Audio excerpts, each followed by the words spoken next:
Ok, alors, allons-y. On va s'intéresser à un livre pour enfants venu d'Italie, qui a l'air tout à fait charmant à première vue, mais qui en réalité est une véritable bombe politique. C'est la grande question qui va nous guider.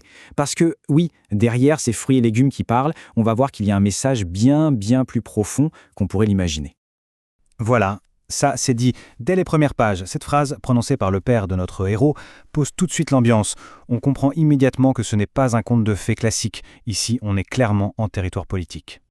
On entre donc dans l'univers un peu picaresque de Gianni Rodari. Imaginez un monde où tout le monde, absolument tout le monde, est un fruit ou un légume.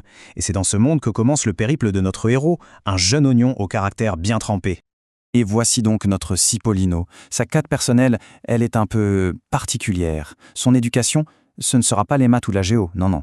Son unique matière, ce sera l'étude des crapules, l'étude de l'injustice et de ceux qui en profitent. Autant dire, une véritable formation de rebelle.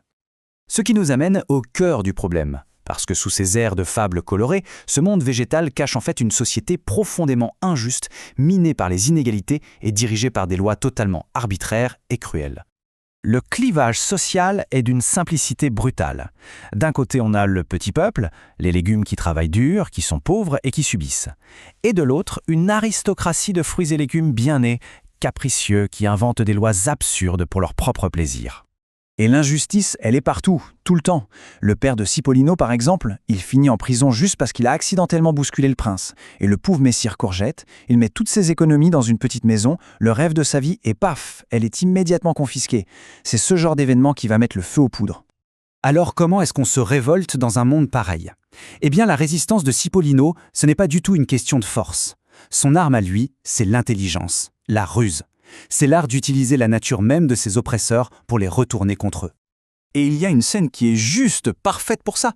Cipollino se retrouve face au méchant cavalier Tomate. Il lui tend un morceau de miroir en lui disant « Tenez, regardez le vrai scélérat ». L'autre, furieux, lui tire les cheveux. Erreur fatale. La nature d'oignon de Cipollino fait effet et le grand tyran se met à pleurer à chaudes larmes, incapable de s'arrêter. C'est la victoire de l'esprit sur la brutalité. Mais attention, Cipollino n'est pas un héros solitaire. Et ça, c'est peut-être le point le plus important, la solidarité. Pour sauver la maison de Messire Courgette, tout le village se mobilise pour la cacher, la déplacer. C'est la preuve que leur plus grande force, c'est d'être ensemble.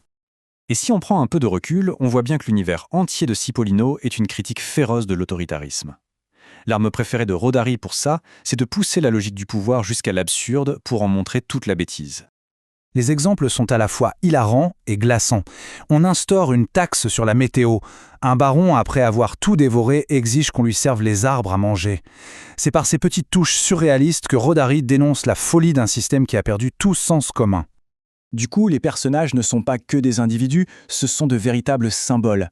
Le cavalier Tomate, c'est le petit chef bureaucrate et obtus. Le baron, c'est l'aristocrate cupide et insatiable. Et Messire Petit Pois, l'avocat, c'est l'intellectuel sans morale qui se met au service des tyrans. Chaque personnage est une critique bien ciblée. Alors, on en arrive à la question finale. Pourquoi est-ce qu'une histoire italienne pour enfants, vieille de plus de 70 ans, nous parle encore autant ? Tout simplement parce que ces thèmes, eux, sont intemporels. Ce qui est génial, c'est que ce livre ne donne pas de leçons de morale simpliste du genre le bien contre le mal. Non, il préfère célébrer l'intelligence des opprimés, leur capacité à voir le monde lucidement, une chose que les puissants ont souvent perdue. Rodari fait entièrement confiance à l'intelligence de celles et ceux qui lisent, même les plus jeunes. Et cette citation, elle résume parfaitement l'esprit du livre. C'est un hommage vibrant à la clairvoyance de tous ceux que l'on a tendance à sous-estimer, les enfants, les gens ordinaires, tous ceux qui voient l'injustice pour ce qu'elle est, sans phare et sans excuse. On va se quitter sur cette question. Parce que les aventures de Cipollino, c'est bien plus qu'un conte. C'est une fable puissante sur le pouvoir de l'intelligence et de la solidarité face à la tyrannie. Une leçon qui, finalement, n'a absolument pas d'âge.